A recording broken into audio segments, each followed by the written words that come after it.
Hello everyone, welcome to my channel. मैं आपकी Hindi teacher Saroj बान। आज बच्चों हम पढ़ेंगे चैप्टर 4 जिसका नाम है सांवले सपनों की याद। सांवले सपनों की याद। तो देखो, प्रस्तुत पाठ जून 1987 में प्रसिद्ध पक्षी विज्ञानी सालिम अली की मृत्यु के तुरंत बाद डायरी शैली में लिखा गया संस्मरण है। सालिम अली की मृत्यु से उत्पन्न दुख और अवसाद को लेखक ने सांवले सपनों की याद के रूप में व्यक्त किया है। सालिम अली का संस्मरण करते हुए लेखक ने उनका व्यक्ति चित्र प्रस्तुत किया है। यहाँ भाषा की रवानी और अभिव्यक्ति की शैली दिल को छूती है। तो अब ये देखो, लेखक परिचय है तो मैं आपको ये बता रही हूँ। जाबिर हुसैन। जाबिर हुसैन का जन्म सन 1945 में गांव नौनही, राजगीर, जिला नालंदा, बिहार में हुआ। वे अंग्रेजी भाषा एवं साहित्य के प्राध्यापक रहे। सक्रिय राजनीति में भाग लेते हुए 1977 में मुंगेर से बिहार विधानसभा के सदस्य निर्वाचित हुए और मंत्री बने। सन 1995 से बिहार विधान परिषद के सभापति हैं। 1995 से बिहार विधान परिषद के सभापति हैं। जाबिर हुसैन हिंदी, उर्दू तथा अंग्रेजी तीनों भाषाओं में समान अधिकार के साथ लेखन करते रहे हैं। उनकी हिंदी रचनाओं में जो आगे हैं: डोला बीबी का मज़ार, अतीत का चेहरा, लोंगा, एक नदी रेत भरी प्रमुख हैं। ये उनकी क्या हैं? हिंदी में रचनाएं हैं। किनकी? जाबिर हुसैन की। अपने लंबे राजनीतिक सामाजिक जीवन के अनुभवों में उपस्थित आम आदमी के संघर्षों को उन्होंने अपने साहित्य में प्रकट किया है। संघर्षरत आम आदमी और विशिष्ट व्यक्तियों पर लिखी गई उनकी डायरियाँ चित्रित प्रशस्तित हुई हैं। जाबिर हुसैन ने डायरी विधा में एक अभिनव प्रयोग किया है जो अपनी प्रस्तुति शैली और शिल्प में नवीन है। तो ये देखो, ये चैप्टर का नाम है सांवले सपनों की याद। तो इसको आपको अच्छे से रीड करना है। मैं रीड कर रही हूँ और आप भी अच्छे से इसको पढ़ना। सुनहरे परिंदों के खूबसूरत पंखों पर सवार सांवले सपनों का एक हुजूम मौत की खामोश वादी की तरफ अग्रसर है। कोई रोक टोक सके? कहाँ संभव है। इस हुजूम में आगे आगे चल रहे हैं सालिम अली, अपने कंधों पर सैलानियों की तरह अपने अंतहीन सफ़र का बोझ उठाए। लेकिन यह सफ़र पिछले तमाम सफ़रों से भिन्न है। भीड़ भाड़ की ज़िंदगी और तनाव के माहौल से सालिम अली का यह आखिरी पलायन है, यानी उनकी मौत हो गई है। जो प्रसिद्ध पक्षी वैज्ञानिक रहे हैं और उनके बारे में ये जाबिर हुसैन लिख रहे हैं। अब तो वो उन वन पक्षी की तरह प्रकृति में विलीन हो रहे हैं जो जिंदगी का आखिरी गीत गाने के बाद मौत की गोद में जा बसा हो। कोई अपने जिस्म की हरारत और दिल की धड़कन देखकर भी उसे लौटाना चाहे तो वह पक्षी अपने सपनों के गीत दोबारा कैसे गा सकेगा।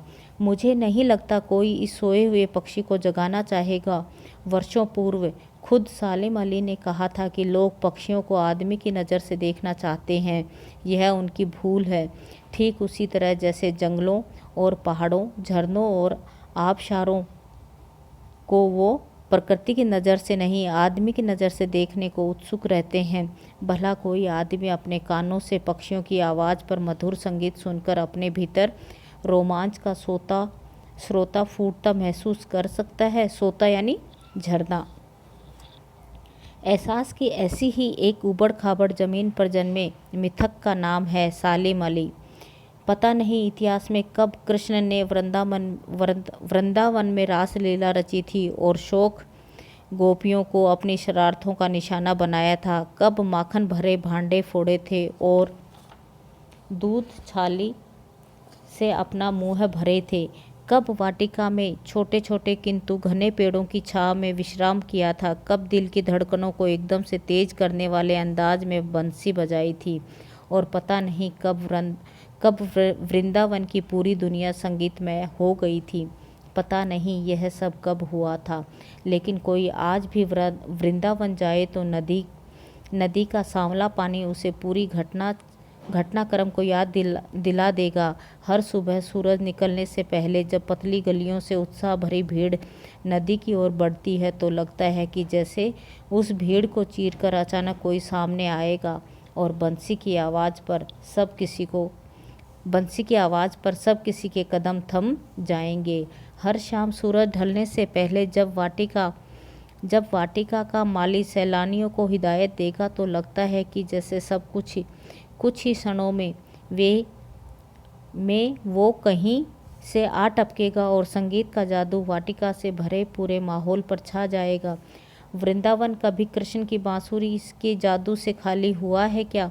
मिथकों की दुनिया में इस सवाल का जवाब तलाश करने से पहले एक नज़र कमज़ोर काया वाले उस व्यक्ति पर डाली जाए जिसे हम सालिम अली के नाम से जानते हैं।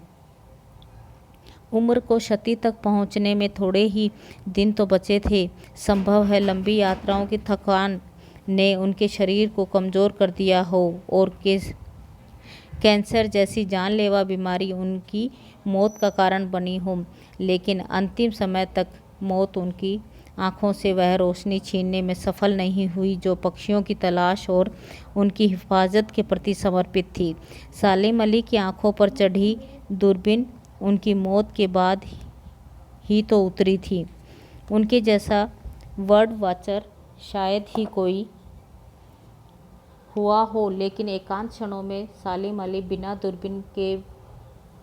दूरबीन भी देखे गए हैं। दूर क्षितिज तक फैली जमीन और झुके आसमान को छूने वाली उनकी नज़रों में कुछ वैसा ही जादू था जो प्रकृति को अपने घेरे में बांध लेता है। सालिम अली उन लोगों में से थे जो प्रकृति के प्रभाव में आने की बजाय प्रकृति को अपने प्रभाव में लाने के कायल होते हैं। उनके लिए प्रकृति में हर तरफ एक हंसती खेलती रहस्य भरी दुनिया पसरी थी। यह दुनिया उन्होंने बड़ी मेहनत से अपने लिए गढ़ी थी। इसके गढ़ने में उनकी जीवन गाथा तहमीना ने काफ़ी मदद पहुंचाई थी। तहमीना स्कूल के दिनों में उनकी सहपाठी रही थी। अपने लंबे रोमांचकारी जीवन में ढेर सारे अनुभवों के मालिक सालिम अली एक दिन केरल की साइलेंट वैली को रेगिस्तानी हवा के झोंकों से बचाने का अनुरोध लेकर चौधरी चरण सिंह से मिले थे। वे प्रधानमंत्री थे। चौधरी साहब गांव की मिट्टी पर पड़ने वाली पानी की पहली बूंद का असर जानने वाले नेता थे। पर्यावरण के संभावित खतरों का जो चित्र सालिम अली ने उनके सामने रखा था उसने उनकी आंखें नम कर दी थी। आज सालिम अली नहीं रहे, चौधरी साहब भी नहीं रहे। कौन बचा है जो अब सौंधी माटी पर उगी फसलों के बीच नए भारत की नींव रखने का संकल्प लेगा? कौन बचा है जो अब हिमालय और लद्दाख की बर्फीली ज़मीनों पर जीने वाली पक्षियों की वकालत करेगा? सालिम अली ने अपनी आत्मकथा का नाम रखा था फॉल ऑफ ए स्पैरो। मुझे याद आ गया, D.H. लॉरेंस की मौत के बाद लोगों ने उनकी पत्नी फ्रीडा लॉरेंस से अनुरोध किया कि वह अपने पति के बारे में कुछ लिखे। फ्रीडा चाहती तो ढेर सारी बातें लॉरेंस के बारे में लिख सकती थी, लेकिन उसने कहा, मेरे लिए लॉरेंस के बारे में कुछ लिखना असंभव सा है। मुझे महसूस होता है मेरी छत पर बैठने वाली गोरैया लॉरेंस के बारे में ढेर सारी बातें जानती है, मुझसे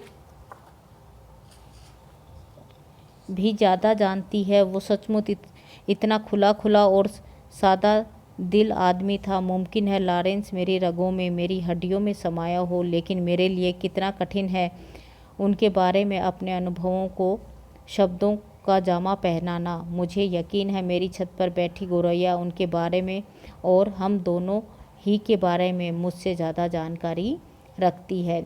जटिल प्राणियों के लिए सालिम अली हमेशा एक पहेली बने रहेंगे। बचपन के दिनों में उनकी एयरगन से घायल होकर गिरने वाले नीलेकंठ की वह गोरैया सारी ज़िंदगी उन्हें खोज के नए रास्तों की तरफ ले जाती रही। ज़िंदगी की ऊंचाइयों में उनका विश्वास एक क्षण के लिए भी डिगा नहीं। वो लॉरेंस की तरह नैसर्गिक ज़िंदगी का प्रतिरूप बन गए थे।